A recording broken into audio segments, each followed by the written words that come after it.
Jam. Bon le no ngojo. Murata bendala ngo hinye no pe. Nyo bon le ko ni ala wala bala mtal le hinye mam hala ngada. Bela je kekla. Aja ko nyo la be salngin jokale jam den. Ule re hinye hala. Anya yila ngadi ndom jon bangile yara. Yete nyete loga. O ya le le ba mu. Ndom le yo mu to le wi. Manu no me be ka mu no buli na ye mani mala. Yo le me bi ye na be mu ndom nyek kinye. He mani.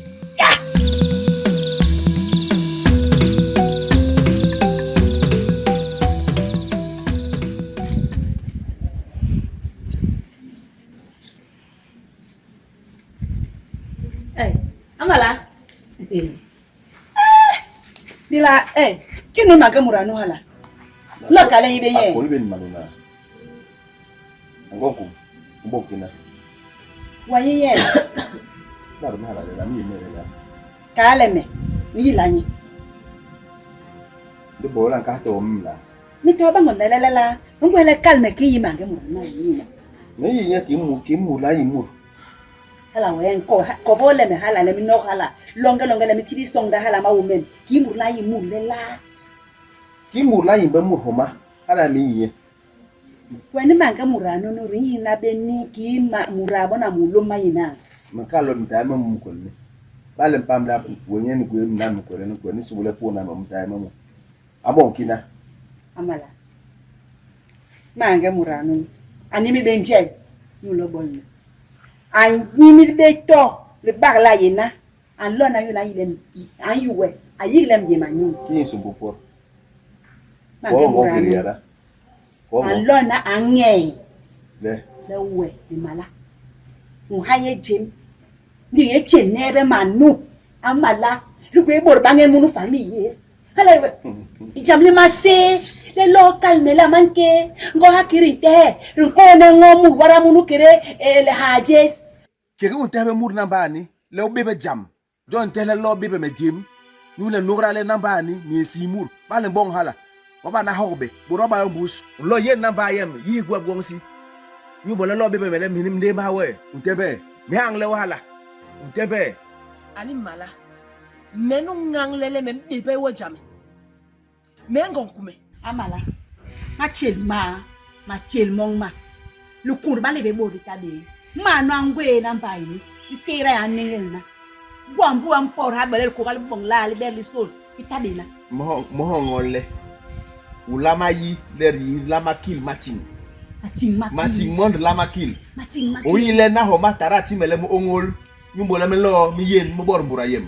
Wang le mene mbira na de yen tung. Di bana re yen na. Di wenu nun kana na me. Mi kwel me pe. Me ang le wele yi. Le we tara be ati mena. Ati men konda mura. Le nyen mbong la maybe. Di bi len bi ni na menu mura.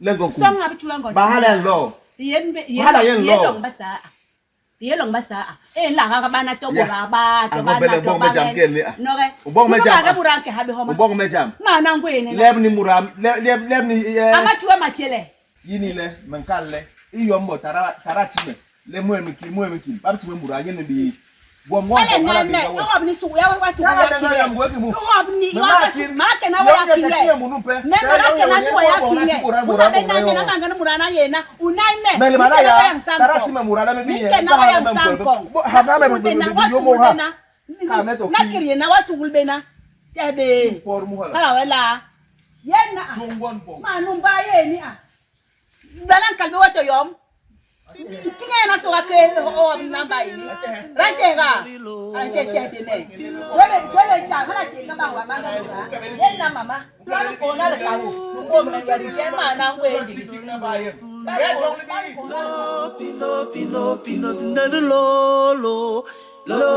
Pino, lo, pino, tikinda tandoro. Anyway, mama buying.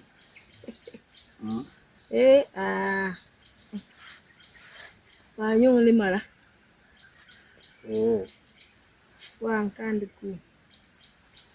ale msibila hala yule be bolo mile bale mbong manan mamu matama bagabe mabe ndi we poro ke ha ko bandu ndira kakis yang no mura bakana ba chele de bo mayang ni mala ban lo na mendang nyule ni mala kahie abaga yi nda atendi ange murano ai ngai jin yela ilwanda ri mala dai jin di mama biwa sonari namba ni de di mala agoye galibile gopinda kalangani nyen ndurunjuk di iye bang he ang le mangamura ang le mala nche jim iya mala yang gue kabete nye dia ang le ni yenna bale ile machil mama anke ma nyalo bare ka male ma ile machil mema ile machil male mala we me ayen le bambe we kile mala loka ala we kia nunu bo hana kibo tambele gue habensen akata benda gue telepa telbe telbe de ha uyi be sunu tiena ndam ndia nunie ndam ban mange murano de angablo ala ne ya joje mpongo angablo monkina kina na wana ni manga bana de la kinyai uyi mange murano mi yimbe ende alo bonki nyuke murai ba jibe jam gira ka ko nan de ko ku ye ka jomo ya ka hila ju jam dia yendo an malan di kala gwebe to pompis kire da jangi le nya awe nyo nya yeli jam nyule bale yele gwebe ngong le yubra jobo nda muki ba yo bale kel bam pam mumbere le muragwe ngana moni hogoro no bora jemni non dige ni be ne gwebe gombunan maslo le nda Pido latindo pido rilo pilo la pido du pido kiri la pindo tindo rilo Ora kwa go melende kalem denge chini chare ni be longa bon ma chare ni ya hini la hula me akilama sohala na me kenyo wahali ke pamna babale pamna ki soto we ngala ya wa unkime wa sebe baba wa nongwe mumbusu manje de bon ojo njamura baba wa time kenna me mki chem chai mena ndi wa bon oki okishi ale anguya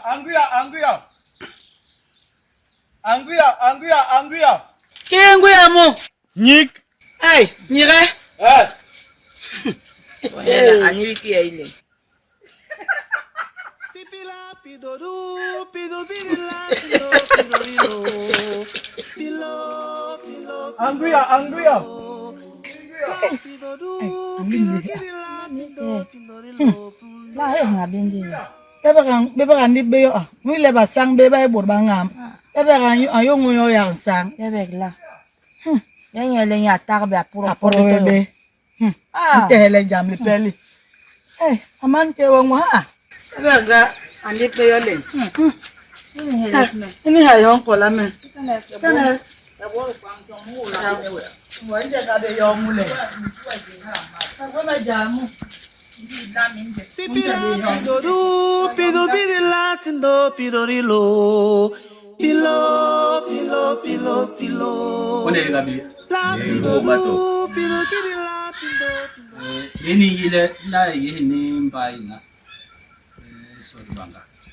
Ugwe yele ruhung bebe. Mabume matabe madera. Rentira be yom yoko yoyo. Ala be. Bale yengale luluwe. To bomanding manyunga ke munlong wo pa le ne benye. John Maki mang na biti ngim jam lul ma John mo korbe le ugung le men bi rekap na jam li ara be jam li le ne le ri ken chi ba Ndi bi mo mere to ni ura hala to ni ura bi. Ain barga ya bale. Ikiba yuki nyule. Kira homono ni tunga jilini. Boma be banki ambor maman. Di kabana riyina.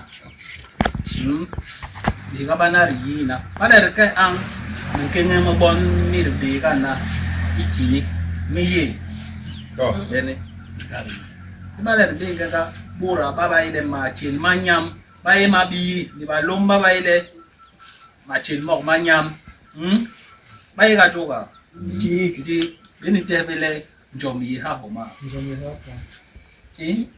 Njomi ha. Iya. Manga poro. Ala man. Ba ho bondo sa manga po ka. Me. Kalo na lili lo. Njomi. Ana mama masuna namba di. Kan mo yamba ira poro ya ka. Jore jong be ngwe nyanga. John McCallum le du ko hele de porobu den ye be hen ko be ke jam de ko bol jo le li ye yere de bon la yere jo ala be ye ni no le be ri le du ko hele ne de be nan ndi murai be mu murai be mu Wo pe me bo. Ngi waso. John nungwe ngale mermemble bi ba jam ni bini te la jo jam li kwal nakire ka sor nan dengan Amami kinye. Entele mbura yam ditong. Nule na nkong yeso. Mbura tabi. Ira bimbura. Le bana bagwal nyoto mbugu. Bana bagwal mbugu. Bana bagwal mbugu ni bole. Mbain home. Ba labi mbain labi home. dema mbarga seti jeti da yiri wonga ya kala mbanga Ya ngin wong mbega je. to memba tege kala mbega yo mai yiri wonga wembera ka be bone diyen ki ni Il y a ti son avec une sangar mennu. wara Pai no. Hala ni no. Bueno, makina. Ano kung ripon? Akan nol ba? Agongo ni bulugunyang. Lukunyang to na bebo niya mere. Bulugunyang. Oo, wala sa gina kama magwana. Mo bimbe mira. Umyang.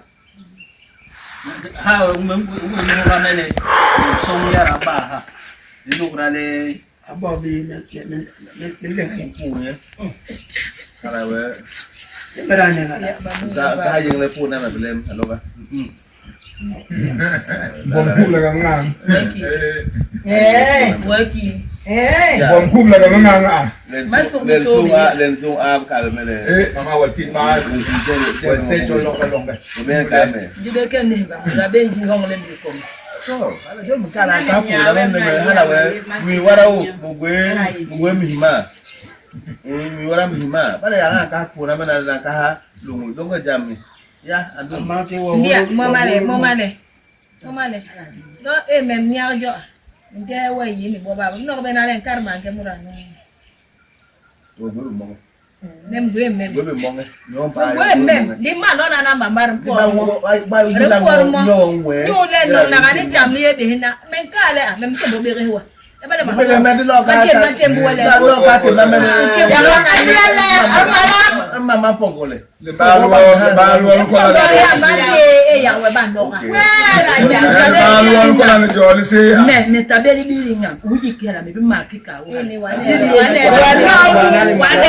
Wala mura na le tabe. Ara le mura be. Ya nje. Yo mem so bokare so nandi. Yo mem so bokare. Hake mem je bo ba yi no masi. Enyo lengera mbu ubutu na to ke te mbai. Ho ngole me tabe me bor lire. E bor bi no na le Mwale mala yega yeli bi engunu enkale yombong bele limala mere akale to agwe yega libi anyong benu manke mura agwe bengongye ngem kasi rabe lendila bai sor bangani ye peperana borba kabe Dibilen baba yi Iwang ya dem kile alona muranu pe la ki borba tabe. Ambara menwebe Inda ni malen bori hija. Ki ber la bele machel mehna Ayo baba. Ayo muranu pe tira ile muraba tabe. Ani amalo. Along Bo ami ni woni hibe bol. Bala nona mabomla. Along ni kalen kara ho me ya ga mi mawo. Bilen bili men la male men pula yo yara wan chele yo sara bo wan chele yo John mo go na ta le bo wo e bale kana bona to jile be ki ayile ki ayile a di yelle poro ya be ni en bale te boron de pomni ni nyandi no andeng no ku kom anga Nda reso banga a. Ipora ni he no de le mbok kamba me me mo ba le Amani tini. Au hina. me na do me we me ba ka so ha we ye de sala mo je we tama ko lo ma ko do je we tama ho mo su we je we tama ni jam ne no poro ngom por ki bo we no bo we la Ali raya kam. wen te la jam di Ala ko la le de nin te be la min ko la bo wa suna boro kun ko suna na men meji na along Kang ba me mbar ha yo Lang bambar we. me ni ga le yo be ya me ye lo me ho ni me ki ko ndo men kalle lumbi nyanga ila anke na mambe ke yang nya ka kalle diran kola yang me nyate matama Bani wa lolombe gwe ko mura nye ni bo ye no mbe na ye ada hal ni ba ni da ma jam le ma tam le wangu nganda ndi hibe me ibe ngarla me je am kara ye me tendi me jisi endi nong me ni ala ngan sim agwe we ya de watini nuna don wakira hala Timbari ye na kitinti ye kumbi. Jomen kalle dunia ba ba ite lo lo ya ankola Nya tadi ye banga. bebe wo maga lo to mo reset bakana asum gwe jam pe bakanana gor lo umni te hentanana Gor lobe amante gor lobe. asom isome no jagat bam asom jambe ma kanana bale Kina bala bale muram nyo matai na ti ko lo ya udak ni nyo matai Warimo. ni ba ala mangala na imali handi ki Mo ngai mangkotnya. ma kon de mu konde ko ma ay ke uran alo ba alo nang gal ma ngo ay ma mangli ken yele ikera himu lo bela ki ngor ko ka mi wasu be no le won ka le ikere wa ko ho no ata be wangan beri nya nye ando ala ben ko ala be dikin karla ye kin anda da bebe wo mala me wo ha ho ewe deri no bele ngo ha na no ne ki ba na boy we leng le wa dum we leng le boy enwana le boy ami no ya por hale le mura lo mo bulong ba kana nkana na ndi we bo mura nkana na ala ka nyire mo aboro mate munu yirum nkana munu Mana manyire mo ba kana. Mana manyire mo ba kana ye. Ti bo ga. along we boy De kala ringi ko. le we wa lum we leng di Ndom la ne chu. eta be no me bor ba yi wa ma le wa lum ma ti ben barga leng bo li barga leng bo wo ba yen ganda ka ngene nu ya wala ka ye me namba ngena bo ngene bo mu mo me ma ya Ala le ma nyu ba kala la ya me la. bar barga me leng di le me ba na boy ya we jong boy ngena ka se la belle na ndu ngden nu le tite nga nyendu nu le nya we ma leng ko nu le Angana kacho ba mo. we suhana la ma por ya nya we Te yak mi na bang. kebe Han wa budle. Ah wanga kaba ka boy wa ka kaba yo. Njabe. Me. Jaga ya ki bo. Ki bo man kula ai bebe le. Alo bebe man kala ya ni. Ba jo. Me me ndi ko ndi banga Muhammad la. De lubongo matam. La kale ke ko. La be kala. Ba yim le me. Jangan be.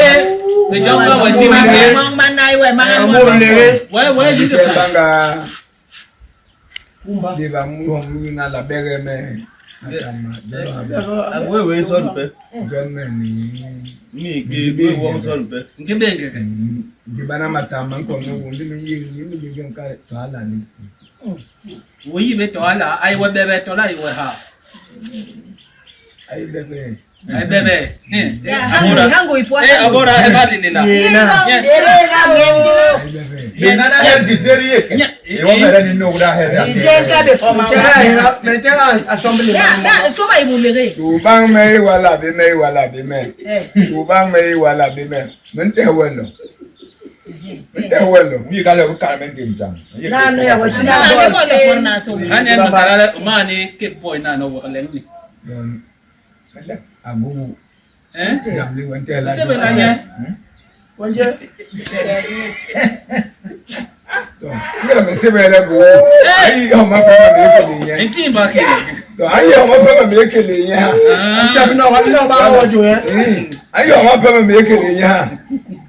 Manan manyo. Me jami na mi bon metabe mu. Me nda be me gwa bon be mi mala nu bo ba so na nu an yin on ma pin. Wedu wa ju wa gwa bon le. Batem lo le. Jami mu ni je. Wala kilenge. Wala lenge. Lo na idanga na kilo de mai sehra hilo. Mu ni jo bana wala lenge. Wa yera ma tango le ke gwa bon. Dikile me ba wo to me. Wa yera ma o le ke gwa bon. E banga ding. Aba ro bol to ke. Ya bang ma tira bang. We. Anti bale ngwal man ngwele ya nyu yong ile yenna. Uboro sebe lo ya basange na le ke hola we ibongolo ha. We sebe kwa ba na no wa ni. Ya ko gwa Ante la nu bo re. Bebe so. Gwa lu to. We. Para ba so man Wa kala wa no no ma o. Agwe mura matango mon ma yenwa. Ma ye bon. Me alongi. Alongi. Ndiki burwa mu wo kala. Alongi. Ngo Wo ba le mo wo ga wo rom ya mo. Ai ho manke. Murano na ye ngang jo wa won na ya po no ye na la po no le ko ya ni wa ter ba ka su ba ka ni po re ka ki munu ye kala le ngwe parmo mu jam no bal ngwele mi yit tenje ja sali na le sen ye kire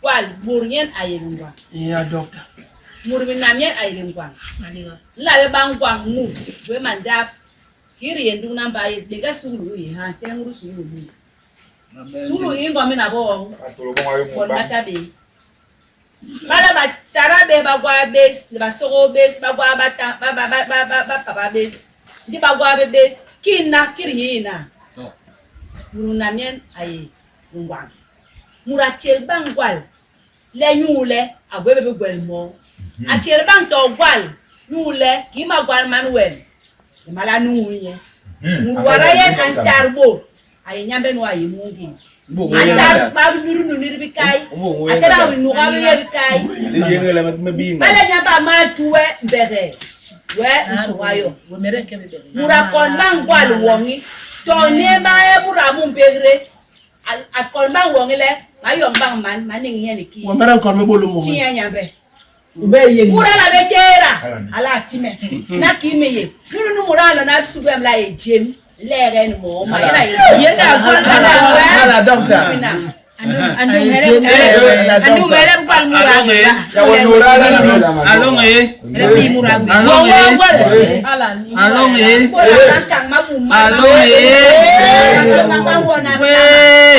Me apor bana man por ni manyoto le ni mau. Voilà yi. Min ko ra len kan ma bum ma ban wa le. Ma ko le ba ba ndi ba la man la. Bala ba we la wa ina. Along minim ke be ma o. Mẹ, nhưng tôi rồi đi à? Nu ngom đạp này. Có được mà là minim ke be ma o. Ana ko la le, đứng quên le đi no la, to le quên le ka na. Nu la. Ala be. Bon bay long ke. Bé lòng người. Bon burali long ke to le ta. Đi lên chậm chậm. Lo pindo pindo pindo pindo de lo pindo pindo pindo lo pindo pindo mi ema kwa matela bahinde awanda me mi yile jo savale idam le kwengeng me mi hala wanda oya vola c'est vrai Woko yo pindo pindo pindo tinkindo tindoro lo pindo pindo pindo pindo de lo tindo tinkindo tindoro ilo pilo pilo pilo